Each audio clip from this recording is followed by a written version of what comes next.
नमस्कार। आकाशवाणी से प्रस्तुत है समाचार संध्या।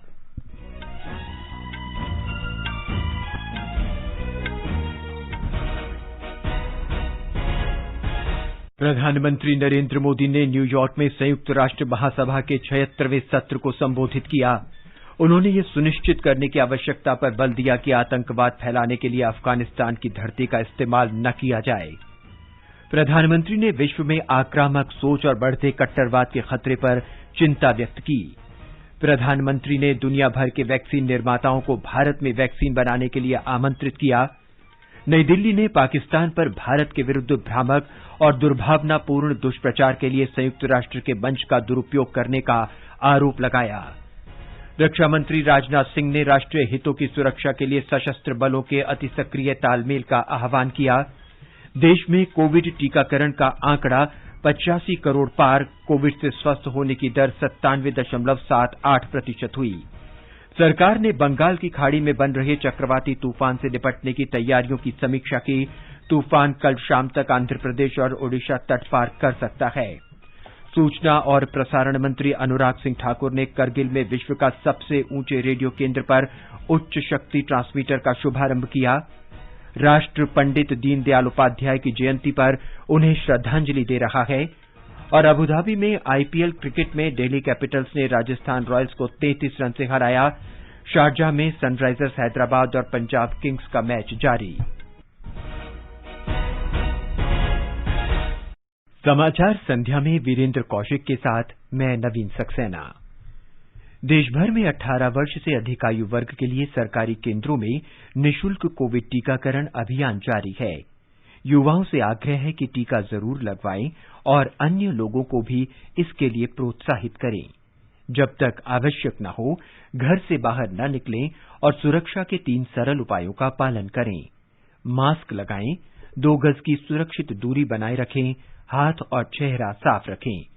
कोविड संबंधी जानकारी और मार्गदर्शन के लिए राष्ट्रीय हेल्पलाइन नंबर 01123978046 और 1075 पर संपर्क करें।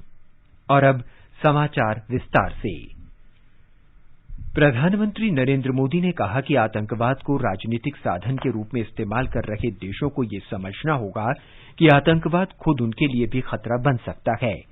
आज न्यूयॉर्क में संयुक्त राष्ट्र महासभा के 76वें सत्र में प्रधानमंत्री ने कहा कि अफगानिस्तान की धरती का उपयोग आतंकवाद फैलाने के लिए नहीं होना चाहिए। ये सुनिश्चित किया जाना बहुत जरूरी है कि अफगानिस्तान की धरती का इस्तेमाल आतंकवाद फैलाने और आतंकी हमलों के लिए न हो। हमें इस बात के लिए भी सतर्क रहना होगा कि वहां की नाजुक स्थितियों का कोई देश अपने स्वार्थ के लिए एक टूल की तरह इस्तेमाल करने की कोशिश न करें। इस समय अफगानिस्तान की जनता को, वहां की महिलाओं और बच्चों को, वहां की माइनॉरिटीज को मदद की जरूरत है और इसमें हमें अपना दायित्व निभाना ही होगा। प्रधानमंत्री ने विश्व में आक्रामक सोच और बढ़ते कट्टरवाद के खतरे पर चिंता व्यक्त की। उन्होंने कहा कि समुद्र अंतर्राष्ट्रीय व्यापार की जीवन रेखा है और सबकी साझी विरासत है। श्री मोदी ने चाणक्य का उल्लेख करते हुए संयुक्त राष्ट्र को सही समय पर सही निर्णय लेने की नसीहत दी। प्रधानमंत्री ने कहा कि कोविड महामारी, आतंकवाद, जलवायु परिवर्तन और अफगानिस्तान की हाल की स्थिति ने इस बात की आवश्यकता स्पष्ट कर दी है कि संयुक्त राष्ट्र को और भी अधिक जिम्मेदारी से अपनी भूमिका निभानी चाहिए। प्रधानमंत्री ने कहा कि पिछले 1.5 वर्ष से विश्व खतरनाक महामारी का सामना कर रहा है।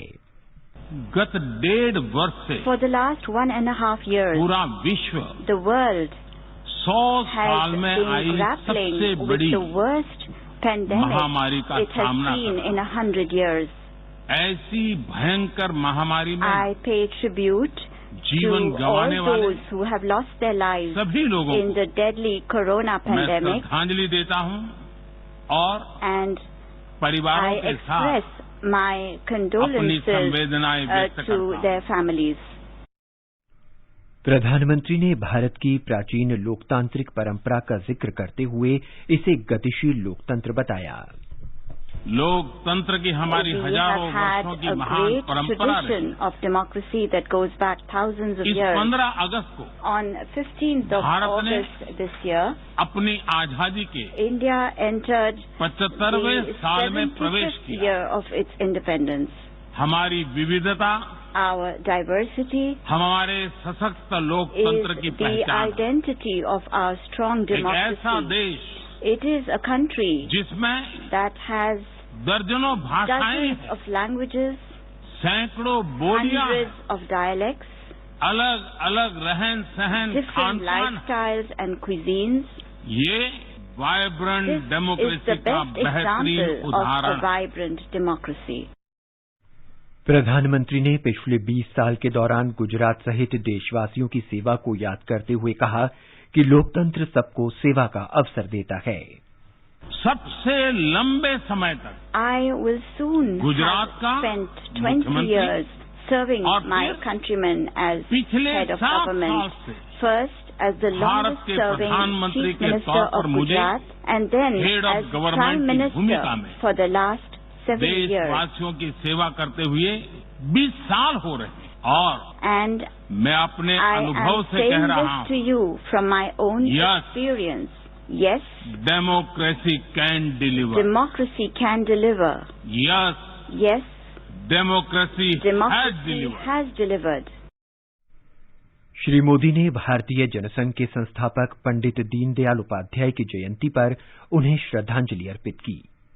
एकात्म मानव दर्शन Today के is प्रणेता the birth anniversary Pandit of Deendayal Pandit Upadhyay ji की आज Deen जन्म Dayal जयंती है। Upadhyay, the proponent of Ekatma Manav Darshan. एकात्म मानव दर्शन यानी Ekatma Manav Darshan integral means humanism integral humanism, अर्थात or स्व से the development समष्टि journey undertaken विकास together, और the विस्तार की expansion सहयात्रा। from the self to the universe, expansion of the self, expansion of the self, moving from moving individual from to the society, individual to society, the nation to the nation, and entire and to humanity। entire humanity. और ये चिंतन And this philosophy Antyodaya को is समर्पित है। dedicated to Antyodaya.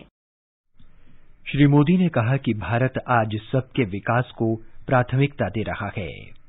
Bharat Principle in आज mind that India integrated, today is moving equitable forward on the path of development की राह पर आगे integrated, बढ़ रहा है। equitable development. Vikas Our priority is सर्वसमावेशी that हो, development should be all inclusive, सर्वस्पर्शी हो, all pervasive, सर्वव्यापी हो, universal, सर्वपोषक and हो। one that nurtures all. यही हमारी प्राथमिकता है। प्रधानमंत्री ने सरकार ने हाल के वर्षों में इतने महत्वपूर्ण कार्य किए हैं जिनके बारे में पहले कोई सोच नहीं सकता था। श्री मोदी ने इस संबंध में 17 करोड़ से अधिक लोगों तक नल के जरिए पीने का पानी पहुंचाने का जिक्र किया। श्री मोदी ने कहा कि भारत के विकास से विश्व को भी गति मिलती है और भारत में सुधारों से दुनिया भर में सुधारों को बल मिलता है। When India reforms, the world transforms। Bharat में हो रहे साइंस और टेक्नोलॉजी आधारित इनोवेशन विश्व की बहुत मदद कर सकते हैं। हमारे टेक सॉल्यूशंस का स्केल और उनकी कम लागत दोनों अतुलनीय है। हमारे यूनिफाइड पेमेंट इंटरफेस यूपीआई आज भारत में हर महीने 350 करोड़ से ज्यादा ट्रांजैक्शन हो रहे हैं। प्रधानमंत्री ने कहा कि सेवा परमो धर्म को जीने वाला भारत वैक्सीन उत्पादन के कार्य में जी जान से जुटा है। प्रधानमंत्री ने कहा कि मानवता के प्रति दायित्व को समझते हुए भारत ने एक बार फिर दुनिया भर में वैक्सीन की आपूर्ति शुरू कर दी है। श्री मोदी ने विश्व की कंपनियों को भारत में वैक्सीन बनाने के कार्य में निवेश के लिए आमंत्रित किया। मैं यूएनजीए को ये जानकारी देना चाहता हूं कि भारत ने दुनिया की पहली डीएनए वैक्सीन विकसित कर ली है जिसे 12 साल की आयु से ज्यादा के सभी लोगों को लगाया जा सकता है। एक और एमआरएनए वैक्सीन अपने डेवलपमेंट के आखिरी चरण में है। भारत के वैज्ञानिक कोरोना की एक नेजल वैक्सीन के निर्माण में भी जुटे हैं। मानवता के प्रति अपने दायित्व को समझते हुए भारत ने एक बार फिर दुनिया के जरूरतमंदों को वैक्सीन देनी शुरू कर दी है। प्रधानमंत्री ने कहा कि कोविड महामारी ने ज्यादा विविधीकृत विश्व की आवश्यकता का महत्व स्थापित किया है। उन्होंने कहा कि भारत को विश्व का सबसे बड़ा ग्रीन और रिन्यूएबल एनर्जी का केंद्र बनाने के प्रयास किए जा रहे हैं। भारत ने भ्रामक और दुर्भावनापूर्ण दुष्प्रचार के लिए संयुक्त राष्ट्र के मंचों का दुरुपयोग करने के लिए पाकिस्तान की आलोचना की है। संयुक्त राष्ट्र में भारतीय मिशन में प्रथम सचिव स्नेहा दुबे ने महासभा में कहा कि केंद्र शासित प्रदेश जम्मू कश्मीर और लद्दाख हमेशा से भारत के अभिन्न तथा अविभाज्य अंग थे, हैं और रहेंगे। इसमें वो क्षेत्र भी शामिल हैं जो पाकिस्तान के गैर कानूनी कब्जे में हैं। We exercise our right of reply to one more attempt by the leader of Pakistan to tarnish the image of this august forum by bringing in matters internal to my country and going so far as to spew falsehoods on the world stage. While such statements deserve our collective contempt and sympathy for the mindset of the person who utters falsehood repeatedly, I am taking the floor to set the record straight. Regrettably, this is not the first time the leader of Pakistan has misused platforms provided by the UN to propagate false and malicious propaganda against my country and seeking in vain to divert the world's attention from the sad state of his country where terrorists enjoy free pass while the lives of ordinary people, especially those belonging to the minority communities, are turned upside down. प्रथम सचिव कश्मीर पर पाकिस्तान के प्रधानमंत्री इमरान खान की टिप्पणी का जवाब दे रही थीं। उन्होंने पाकिस्तान से अवैध रूप से कब्जा किए गए सभी क्षेत्रों को तुरंत खाली करने को कहा। आकाशवाणी का समाचार सेवा प्रभाग प्रधानमंत्री की अमेरिका यात्रा, भारत अमेरिका और भारत क्वाड संबंधों में एक नया अध्याय पर विशेष कार्यक्रम प्रसारित करेगा। ये विशेष कार्यक्रम आज रात 9:30 बजे से एफएम गोल्ड चैनल और अतिरिक्त मीटरों पर सुना जा सकता है। ये हमारी वेबसाइट newsonair.com और YouTube channel news on AIR official पर भी उपलब्ध होगा। ये समाचार हमारी वेबसाइट newsonair.com/hindi और हमारे mobile app news on AIR पर भी उपलब्ध हैं। चलो मिलकर एक शुरुआत करें, चलो एक फैसला आज करें, मास्क नहीं तो टोकेंगे, कोरोना को रोकेंगे, चलो एक इरादा करते हैं, चलो कुछ वादा करते हैं, मास्क नहीं तो टोकेंगे, कोरोना को रोकेंगे। समाचार संध्या में आपका फिर स्वागत है। आगे बढ़ने से पहले मुख्य समाचारों पर एक नजर। प्रधानमंत्री नरेंद्र मोदी ने न्यूयॉर्क में संयुक्त राष्ट्र महासभा के 76वें सत्र को संबोधित किया। उन्होंने ये सुनिश्चित करने की आवश्यकता पर बल दिया कि आतंकवाद फैलाने के लिए अफगानिस्तान की धरती का इस्तेमाल न किया जाए। प्रधानमंत्री ने विश्व में आक्रामक सोच और बढ़ते कट्टरवाद के खतरे पर चिंता व्यक्त की। प्रधानमंत्री ने दुनिया भर के वैक्सीन निर्माताओं को भारत में वैक्सीन बनाने के लिए आमंत्रित किया। नई दिल्ली ने पाकिस्तान पर भारत के विरुद्ध भ्रामक और दुर्भावनापूर्ण दुष्प्रचार के लिए संयुक्त राष्ट्र के मंच का दुरुपयोग करने का आरोप लगाया। रक्षा मंत्री राजनाथ सिंह ने राष्ट्रीय हितों की सुरक्षा के लिए सशस्त्र बलों में अति सक्रिय तालमेल का आह्वान किया। देश में कोविड टीकाकरण का आंकड़ा 85 करोड़ के पार, कोविड से स्वस्थ होने की दर 97.78% हुई। सरकार ने बंगाल की खाड़ी में बन रहे चक्रवाती तूफान से निपटने की तैयारियों की समीक्षा की। तूफान कल शाम तक आंध्र प्रदेश और ओडिशा तट पार कर सकता है। सूचना और प्रसारण मंत्री अनुराग सिंह ठाकुर ने करगिल में विश्व के सबसे ऊंचे रेडियो केंद्र पर उच्च शक्ति ट्रांसमीटर का शुभारंभ किया। राष्ट्र पंडित दीनदयाल उपाध्याय की जयंती पर उन्हें श्रद्धांजलि दे रहा है। और अबुधाबी में आईपीएल क्रिकेट में दिल्ली कैपिटल्स ने राजस्थान रॉयल्स को 33 रन से हराया। शारजाह में सनराइजर्स हैदराबाद और पंजाब किंग्स का मैच जारी। रक्षा मंत्री राजनाथ सिंह ने भविष्य की सैन्य रणनीतियों और राष्ट्र के हितों की रक्षा के लिए सशस्त्र सेनाओं के बीच अति सक्रिय समन्वय का आह्वान किया है। वो आज नई दिल्ली में राष्ट्रीय रक्षा कॉलेज के 59वें स्नातक बैच के दीक्षांत समारोह को संबोधित कर रहे थे। श्री सिंह ने कहा कि हाल के दिनों में भारत ने सीमा विवाद और सीमा पार आतंकवाद जैसे मुद्दों पर साहसिक कदम उठाए हैं और वैश्विक स्तर पर बड़ी भूमिका और दायित्व का वहन किया है। उन्होंने दोहराया कि भारत एक शांतिप्रिय राष्ट्र है, लेकिन अखंडता और प्रभुसत्ता को खतरा पैदा करने वालों को मुंहतोड़ जवाब देगा। In the last decade, India has grown stronger in every way and has assumed a greater global role and responsibility. While it is totally committed to peace and goodwill amongst all nations, it has shown its steely resolve that threats to its internal and external security will no longer be tolerated. Our actions in Balakot and Galwan are clear signals to the aggressors that by attempt to threaten our sovereignty will be given a swift and befitting response. देश में राष्ट्रव्यापी टीकाकरण अभियान के तहत अब तक 85 करोड़ से अधिक टीके लगाए गए हैं। स्वास्थ्य मंत्रालय ने इसे कोविड महामारी से लड़ाई में महत्वपूर्ण उपलब्धि बताया है। स्वास्थ्य मंत्री मनसुख मांडविया ने कहा कि दुनिया का सबसे बड़ा टीकाकरण अभियान नए रिकॉर्ड बना रहा है। देश में कल 28,000 से अधिक कोविड रोगी स्वस्थ हुए, जबकि 29,000 से अधिक लोग संक्रमित हुए।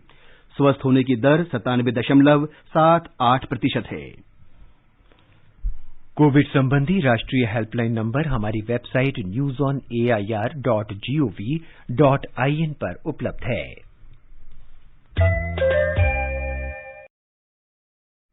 बंगाल की खाड़ी में बन रहे चक्रवाती तूफान से उत्पन्न होने वाली स्थिति से निपटने की केंद्रीय मंत्रालयों, एजेंसियों और राज्य सरकारों की तैयारियों की राष्ट्रीय संकट प्रबंधन समिति एनसीएमसी ने आज कैबिनेट सचिव राजीव गौबा की अध्यक्षता में समीक्षा बैठक की। मौसम विभाग के महानिदेशक ने समिति को बंगाल की खाड़ी में बने गहरे विक्षोभ की मौजूदा स्थिति से अवगत कराया। कल शाम तक उत्तर आंध्र प्रदेश और दक्षिण ओडिशा के तटों पर इसके पहुंचने की संभावना है।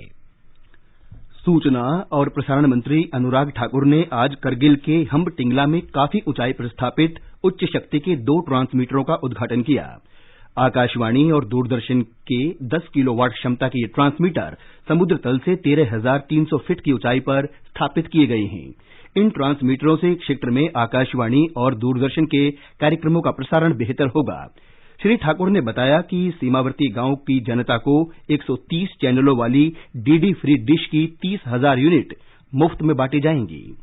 आर्टिकल 370-35A को हटाने के बाद, आपको यूटी का दर्जा देने के बाद लगातार विकास के प्रोजेक्ट यहाँ पर तेजी के साथ चल रहे हैं और उन विकासात्मक कार्यों को भी और सरकारी योजनाओं को भी, प्रोग्राम्स को, पॉलिसीज को भी जन जन तक पहुंचाने के लिए ऑल इंडिया रेडियो ने बहुत सालों तक और दूरदर्शन ने काम जो किया है, अब उसको और ताकत देने का समय आया है। और ये उसमें एक पहल है, क्योंकि मोदी जी का सपना था कि बॉर्डर के इलाके के सभी जो घर रहते हैं जिनके पास फ्री डिश नहीं है, उनको भी फ्री डिश दी जाए। 30,000 हमने पहले दे दी थी, अब जो घर रह गए हैं उनको भी फ्री डिश देने का काम इस साल कर दिया जाएगा। राष्ट्र आज भारतीय जनसंघ के संस्थापक पंडित दीनदयाल उपाध्याय की जयंती पर उन्हें श्रद्धांजलि दे रहा है। प्रधानमंत्री नरेंद्र मोदी, गृहमंत्री अमित शाह और सूचना और प्रसारण मंत्री अनुराग ठाकुर ने पंडित दीनदयाल उपाध्याय की जयंती पर उन्हें श्रद्धांजलि अर्पित की। आईपीएल क्रिकेट में शारजाह में सनराइजर्स हैदराबाद का मुकाबला पंजाब किंग्स से चल रहा है। हैदराबाद ने टॉस जीतकर पहले गेंदबाजी करने का फैसला किया है। ताजा समाचार मिलने तक पंजाब किंग्स ने 9 ओवर में 2 विकेट पर 45 रन बना लिए हैं। इससे पहले अबुधाबी में दिल्ली कैपिटल्स ने राजस्थान रॉयल्स को 33 रन से हरा दिया। ये समाचार आकाशवाणी से प्रसारित किए जा रहे हैं। ताजा समाचार जानने के लिए आप हमारे Twitter handle @AIR News Hindi को फॉलो कर सकते हैं। ये आकाशवाणी है। केंद्र शासित प्रदेश जम्मू कश्मीर के श्रीनगर में डल झील पर कल एयर शो का आयोजन किया जाएगा। उपराज्यपाल मनोज सिन्हा शेरे कश्मीर अंतर्राष्ट्रीय सम्मेलन केंद्र में इसका उद्घाटन करेंगे। हमारे संवाददाता ने बताया है कि यह कार्यक्रम आजादी का अमृत महोत्सव के सिलसिले में आयोजित किया जा रहा है। भारतीय वायुसेना के प्रभावशाली एयर शो को देखने के लिए 3000 से अधिक कॉलेज और स्कूल जाने वाले छात्रों के अतिरिक्त लगभग 700 शिक्षकों के कार्यक्रम में भाग लेने की उम्मीद है। यह आयोजन छात्रों को भारतीय वायुसेना और विमानन क्षेत्र में अपना करियर बनाने के सपने देखने के लिए प्रेरित करेगा। प्रदर्शन के दौरान छात्रों को श्रीनगर में विश्व प्रसिद्ध डल झील के ऊपर आसमान में हवाई जहाज उड़ाते हुए भारतीय वायुसेना द्वारा हासिल की गई नई तकनीकी प्रगति से परिचित कराया जाएगा। प्रदर्शन में भारतीय वायुसेना के विभिन्न विमानों द्वारा फ्लाई पास्ट शामिल होगा। दर्शक पैरामाउंट फ्लाइंग और वायुसेना की स्काई डाइविंग टीम आकाशगंगा को भी एक्शन में देख सकेंगे। भारतीय वायुसेना के राजदूत Surya Kiran aerobatic display team 14 साल के अंतराल के बाद कश्मीर में अपना प्रदर्शन दिखाएगा। आकाशवाणी समाचार के लिए श्रीनगर से मैं सुनील कोल। आजादी का अमृत महोत्सव के अंतर्गत आइए अब सुनते हैं आकाशवाणी की विशेष प्रस्तुति आजादी का सफर। आजादी का अमृत महोत्सव।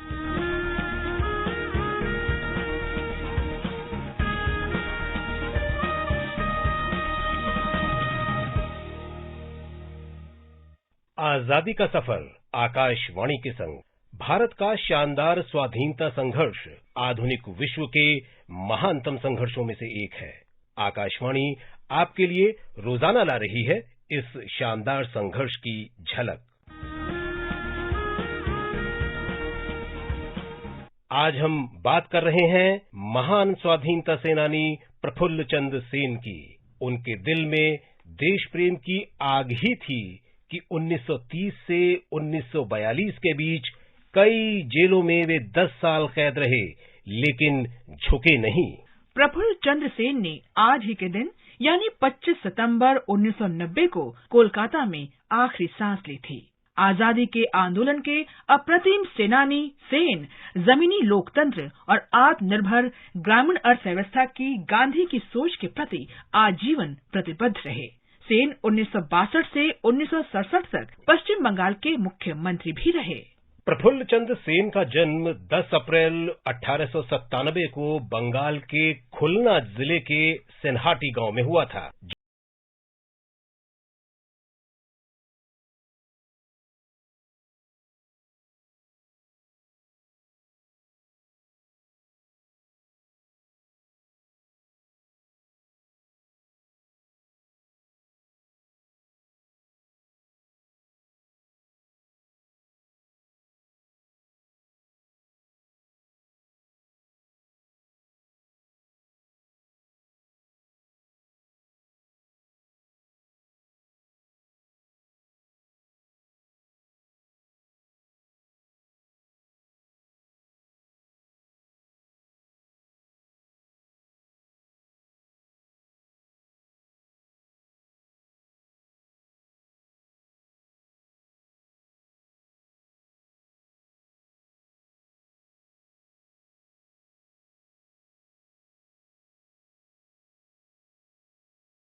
उन्नीस 1990 को कोलकाता में सेन का निधन हो गया, लेकिन समाज के प्रति उनका समर्पण हम सब के लिए सीख है। प्रफुल्ल चंद्र सेन जैसे स्वाधीनता सेनानियों की निस्वार्थ सेवा और त्याग के लिए भारत सदैव ऋणी रहेगा। आज स्वाधीनता सेनानी और भारत के पूर्व उप प्रधानमंत्री चौधरी देवीलाल की जयंती भी है। वे हरियाणा के मुख्यमंत्री भी रहे। देवीलाल का जन्म 25 सितंबर 1914 को हरियाणा के सिरसा जिले के तेजाखेड़ा गांव में हुआ था। माता का नाम शुगना देवी और पिता का नाम लेखराम सिहाग था। वे महात्मा गांधी के अनुयायी थे। मात्र 15 वर्ष की उम्र में ही वे स्वतंत्रता आंदोलन में शामिल हो गए। 16 वर्ष की उम्र में उन्होंने 1928 में लाला लाजपत राय के प्रदर्शन में हिस्सा लिया। चौधरी देवीलाल ने 1930 के दशक में सत्याग्रह और दूसरे विश्व युद्ध के दौरान भारत छोड़ो आंदोलन में भी भाग लिया। उन्हें कई बार जेल भेजा गया और इस तरह वे औपचारिक स्कूल शिक्षा से वंचित रह गए। सच्चे गांधीवादी देवीलाल ने जीवन भर किसानों और अन्य ग्रामीण जनों के हित के लिए कार्य किया। ताऊ के नाम से लोकप्रिय देवीलाल जनता की नब्ज को अच्छी तरह पहचानते थे। उन्होंने 1947 में राष्ट्र की स्वतंत्रता के बाद भी किसानों की तरफ से आंदोलन जारी रखा। हरियाणा के मुख्यमंत्री के रूप में देवीलाल ने किसानों और ग्रामीण जनों के हित में कई निर्णय लिए। 6 अप्रैल 2001 को 85 वर्ष की उम्र में ताऊ देवीलाल का निधन हो गया, लेकिन वे आजीवन किसानों के हित के लिए प्रतिबद्ध रहे। महान स्वाधीनता सेनानी के राष्ट्र प्रेम की इस भावना को शत शत नमन। आज बस इतना ही। आजादी का सफर आकाशवाणी के संग कल फिर मिलेंगे नई कड़ी के साथ।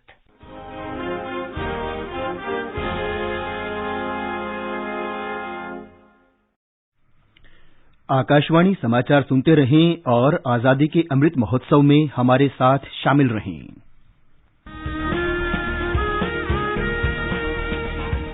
आजादी के 75 वर्षों का पर्व अमृत महोत्सव के पावन अवसर पर आकाशवाणी समाचार लेकर आया है अमृत महोत्सव क्विज। आप भी इस क्विज का हिस्सा बन सकते हैं। हमारे समाचार बुलेटिनों में पूछे गए स्वतंत्रता आंदोलन से जुड़े प्रश्नों का जवाब देकर। आपसे ये सवाल प्रत्येक सोमवार और मंगलवार को सुबह 8 बजे प्रसारित होने वाले बुलेटिन समाचार प्रभात में पूछे जाएंगे। श्रोता ईमेल amritmahotsav@gmail.com पर अपने जवाब भेज सकते हैं। जवाब के साथ आप अपना नाम, पता और फोन नंबर भी भेजिए ताकि विजेता बनने पर हम आपसे संपर्क कर सकें। विजेता का चुनाव ईमेल पर मिले सही जवाबों में से लकी ड्रॉ के माध्यम से होगा और इसकी घोषणा अगले दिन इसी बुलेटिन में की जाएगी। विजेता को प्रमाण पत्र के साथ एक उपहार भी दिया जाएगा। साथ ही विजेता का नाम हमारे ट्विटर हैंडल पर भी फ्लैश होगा। तो आइए मनाएं आजादी के 75 वर्षों का पर्व अमृत महोत्सव आकाशवाणी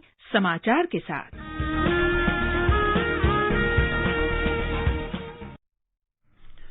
अब एक नजर कल के मौसम के पूर्वानुमान पर। सबसे पहले देश के 4 महानगरों के मौसम का हाल। दिल्ली, मुंबई, कोलकाता और चेन्नई में आमतौर पर बादल छाए रहेंगे और मध्यम बारिश हो सकती है, जबकि कोलकाता में 1 या 2 बार गरज के साथ छींटे पड़ने की संभावना है। उत्तर भारत में श्रीनगर, लेह और मुजफ्फराबाद में आसमान साफ रहेगा, जबकि जम्मू और गिलगित में आंशिक रूप से बादल छाए रहने का अनुमान है। देश के पूर्वोत्तर क्षेत्र गुवाहाटी, इम्फाल, शिलांग, आइजोल, कोहिमा, ईटानगर, गंगटोक और अगरतला में सामान्यतः बादल छाए रहने और 1 या 2 बार गरज के साथ बारिश होने के आसार हैं। अंत में मुख्य समाचार एक बार फिर। प्रधानमंत्री नरेंद्र मोदी ने न्यूयॉर्क में संयुक्त राष्ट्र महासभा के 76वें सत्र को संबोधित किया। उन्होंने ये सुनिश्चित करने की आवश्यकता पर बल दिया कि आतंकवाद फैलाने के लिए अफगानिस्तान की धरती का इस्तेमाल न किया जाए। प्रधानमंत्री ने विश्व में आक्रामक सोच और बढ़ते कट्टरवाद के खतरे पर चिंता व्यक्त की। प्रधानमंत्री ने दुनिया भर के वैक्सीन निर्माताओं को भारत में वैक्सीन बनाने के लिए आमंत्रित किया। नई दिल्ली ने पाकिस्तान पर भारत के विरुद्ध भ्रामक और दुर्भावनापूर्ण दुष्प्रचार के लिए संयुक्त राष्ट्र के मंच का दुरुपयोग करने का आरोप लगाया। रक्षा मंत्री राजनाथ सिंह ने राष्ट्रीय हितों की रक्षा के लिए सशस्त्र बलों में अतिसक्रिय तालमेल का आह्वान किया। देश में कोविड टीकाकरण का आंकड़ा 85 करोड़ पार। कोविड से स्वस्थ होने की दर 97.78% हुई। सरकार ने बंगाल की खाड़ी में बन रहे चक्रवाती तूफान से निपटने की तैयारियों की समीक्षा की। तूफान कल शाम तक आंध्र प्रदेश और ओडिशा तट पार कर सकता है। सूचना और प्रसारण मंत्री अनुराग सिंह ठाकुर ने करगिल में विश्व के सबसे ऊंचे रेडियो केंद्र पर उच्च शक्ति ट्रांसमीटर का शुभारंभ किया। राष्ट्र पंडित दीनदयाल उपाध्याय की जयंती पर उन्हें श्रद्धांजलि दे रहा है और अबू धाबी में आईपीएल क्रिकेट में दिल्ली कैपिटल्स ने राजस्थान रॉयल्स को 33 रन से हराया। शारजाह में सनराइजर्स हैदराबाद और पंजाब किंग्स का मैच जारी। इसके साथ ही समाचार संध्या का ये अंक समाप्त हुआ। नमस्कार।